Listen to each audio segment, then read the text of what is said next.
अस्सलाम वालेकुम नाजरीन, आप देख रहे हैं हाली न्यूज़ और मैं आपसे मुखातब नकीबुल्ला चौधरी। और हम इस टाइम मौजूद हैं गुड़ा बरूटियाँ, और जिसको बोला जाता है कि सोना वैली पार्क।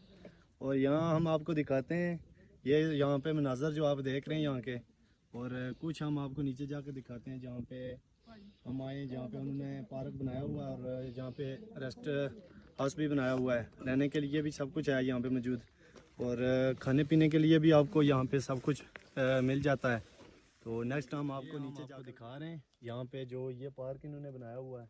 यहाँ पे काफ़ी खूबसूरत फूल भी हैं, और यहाँ पे बैठने के लिए जगह भी बनाई हुई है। नीचे रहने के लिए भी जगह है, अगर आप रुकना चाहें रहना चाहें तो वो भी यहाँ पे मौजूद है सब कुछ। और ये हम आपको विज़िट करा रहे हैं, ये आपको कैमरा मैन दिखाएंगे इधर थोड़ा सा घुमा के।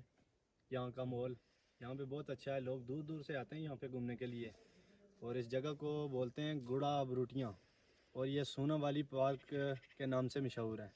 और ये हम आपको दिखा रहे हैं, झूले भी हैं यहाँ पे, काफ़ी सारी खूबसूरती है यहाँ पे। तो चलें हम आपको यहीं दिखाते दिखाते इसी पे अल्लाह हाफिज़ करते हैं। ओके।